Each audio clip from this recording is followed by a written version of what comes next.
Halo, selamat pagi anak-anak ibu yang hebat.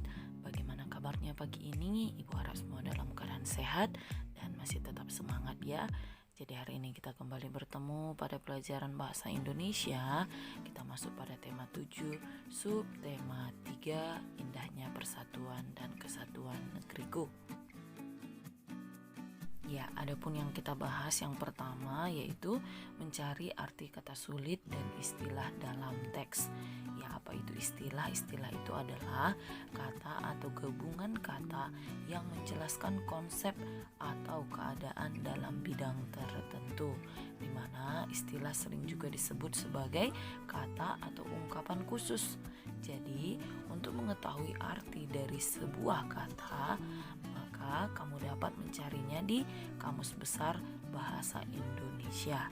Ya, di mana saat mencari arti suatu istilah dalam kamus, kamu harus mencari istilah tersebut dalam bentuk kata dasar terlebih dahulu.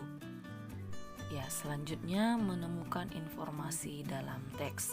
Salah satu cara membaca yang baik itu adalah dengan membaca dalam hati atau tidak bersuara. Dengan membaca dalam hati, kita dapat mencermati hal-hal penting yang terdapat pada teks dan menjawab pertanyaan-pertanyaan yang diberikan. Selanjutnya, menyampaikan informasi baru melalui peta pikiran. Ya, di mana peta pikiran itu merupakan cara yang kreatif dan efektif dalam mencatat informasi-informasi penting yang baru kita peroleh. Oke, di sini ada hal-hal yang perlu kita perhatikan dalam menentukan peta pikiran. Yang pertama, tentukan terlebih dahulu pokok-pokok pikiran dari teks. Yang kedua, pokok-pokok pikiran dapat berupa ide pokok setiap paragraf dalam suatu teks. Kemudian, tuliskan pokok-pokok pikiran tersebut ke dalam suatu bagan peta pikiran. Selanjutnya, menjelaskan informasi dari teks melalui ringkasan. Apa itu ringkasan?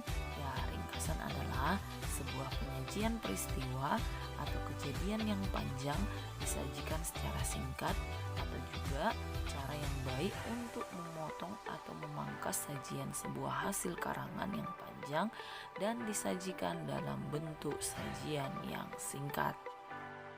Ayo ringkaslah teks berikut.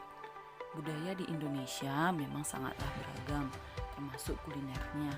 Masing-masing daerah memiliki makanan khasnya sendiri.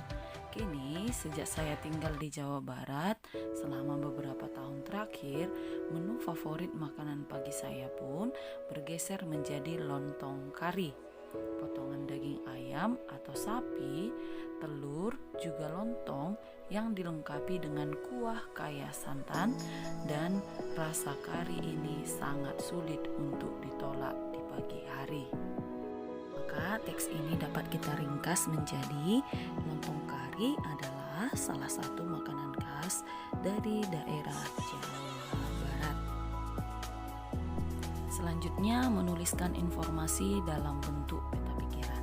Ya, peta pikiran itu adalah menuliskan informasi yang kamu dapat pada sebuah teks dalam bentuk kotak-kotak dan saling berkaitan, di mana informasi dalam peta pikiran ditulis dengan ringkas dan jelas. Kemudian, menuliskan gagasan pokok sebuah paragraf.